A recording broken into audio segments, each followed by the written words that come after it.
why, I would have got it too. What's up, everybody? This is Michael at FOUCH FABS. I didn't lose it. I broke my phone this weekend. It fell out of my back pocket. Smashed the screen. I couldn't do nothing with it. And I lost all my videos. So this will be the first video on my new phone. I hope Gary's got plenty of content. We're up here in Velas, little past the Boone Blowing Rock area. You can see how pretty it is up here, the view. We're setting up our sawbucks and wood. You know, normally I cut all the backsplash at the shop to size. I did have to set up the sawbucks on this one, however, because I've got some outlets that are going in some small splash. I didn't want to cut them and transport it. More of a chance of it breaking. So that's why the sawbucks are set up. I wanted to show you one thing. We're going to set it up on the left side of the truck here because you can see how small that backsplash is, because the customer's vehicles are on the right side and there's less of a chance of the dust getting on their vehicles if we cut it on this side. I'll show you our entrance. It's not too bad. We got 3 steps here. So we'll put our ramp up over these steps. As you can see, we've covered the floor up. And you can see the cabinets, they're all pretty sturdy. I put the laser level on it. They look pretty good. Maybe a 1/16 or so out on this, which you guys know from my other videos, that's nothing compared to what we run into sometimes. The customer's here, and he's a very nice guy. I've already been talking fishing, so you know, it seems like it's going to be a good install for Monday. But like always, if we run into any issues, I will show you what they are and how we get through them, and we'll go from there. All right, guys, right here we have this L piece, which will seam to the sink run here.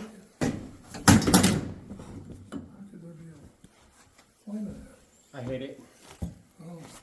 All right, let's don't put the blanket on that end. Let's don't set anything on the stove, Tony. Put that on the video so I can go over this. Oh, it's on there. Did y'all see that? Tony just set a blanket on fire on the gas stove since he bumped the daggone turner. That's ideally, you don't want to do that. If there's a way for Tony to have an issue, he will have it. Actually, you put that blanket there. Yeah, but you bumped into it. I did. It burnt the crap out of my hand. So, Go to the bathroom, run some water on it. No, I'll be fine. So anyways, the reason that we cut this wall here, we've got a L-top going to the sink run, which has a bump out here. Also, when you have a seam, you want to be able to open that seam up, you know, at least 1/4 of an inch to get your epoxy in there. So, this will usually gives you about a 1/2 inch, which is the thickness of the drywall, sheetrock, whatever you want to call it. And then we've got just a tiny bump out over here as well. So we was kind of tight on that side, so I went ahead and notched it also. So we shouldn't have any problems getting it in. All right, I got my seam lined up here. I got my joint setter over here. Got my cardboard, and I'm getting ready to grab my epoxy kit and mix my colors. And Tony's going ahead and starting to caulk some of the stuff out.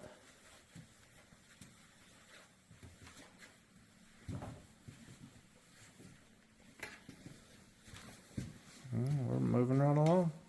Alright guys, I got my color mixed for my seam. I went ahead and set out buff, brown, white, and gray. I ended up using everything except for the gray. And that's what I ended up with. It's really, really close. Of course, we're trying to match this buff, tan, light brown, whatever you want to call that color. Of course, I always put a secondary batch to the side for our skim coat because you always end up with some little pits even Even if they're microscopic, there'll be pits in there that you'll want to feel, and you'll get a slicker look when you put that skim coat on there. So I'm gonna go ahead and clean my seam out and put her together. And I've got to cut about a half a blade length width off of this one, maybe a full blade. And I got to measure this one to see how it goes, and I will touch back with you here shortly. So the seam is setting up. I've got it all leveled out and pulled it tighter. I use these Aardwolf joint setter, battery joint setter. And I use my Grippo. I don't know why it ain't fired back up yet. It's down to 59%. May need to adjust that or something. I've also noticed the turning mechanism. It's a lot harder to turn than the Gorilla Grits. Number one, these are in your way. You know, when you're trying to turn, the only way to do it is kind of grab it, kind of turn it, and you can't move it super fast like that. So I don't like that. I would change that. Alright guys, I got my mask on here, but I'm going to go ahead and surface polish the same. Got a little bit of a high spot right here. I'm perfectly smooth here. High spot here. Perfectly smooth here. Then I got a high spot a little bit on this side here. So just a little bit of a crown in the stone. So I'll work it out with the turbo pads. So when Melissa came and done the template, there was existing countertops on there, and it's hard to get the riser perfect with existing countertops. So I've got to, of course I got to cut a little bit off the end, but I've got to take about 1/8 inch off of the top of it as well. And then I've got to cut an outlet in it. There's my measurements, but it's not too bad. Guys, I got my mask on, so bear with me on my voice. I went ahead and cut this thing down. I've got my outlet hole laid out. Of course, I'll cut that and flip it over and then finish cutting it through. I always make a drawing when I've got an outlet hole cut out.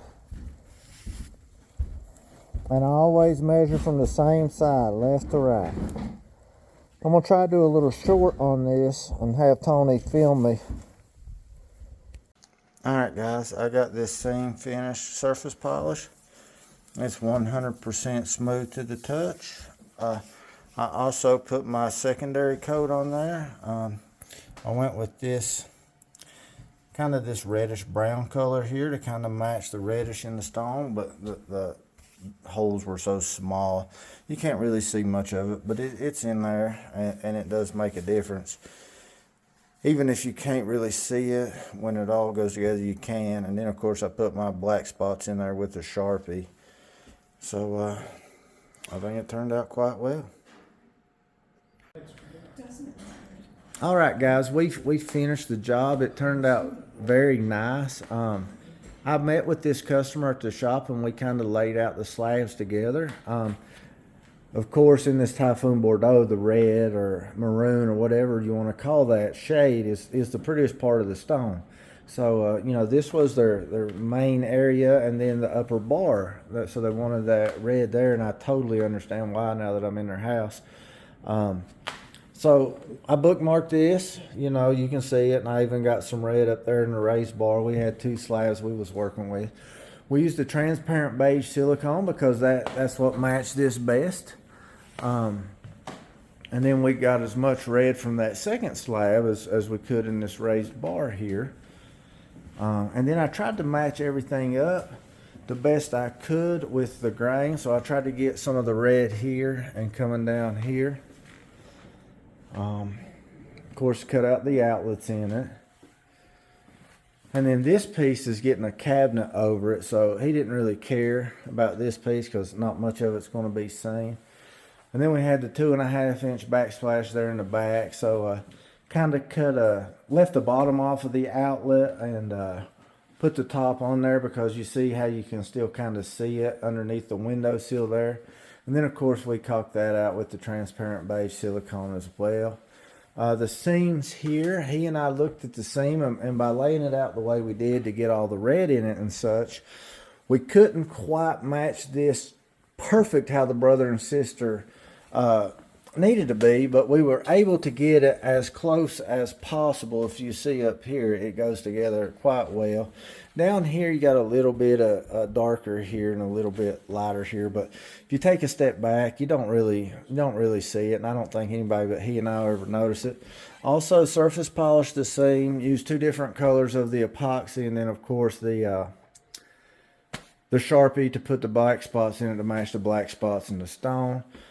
When we laid this sink out to try to get the red in it, the placement of the hole ate up all the red, so we had to kind of pump from there.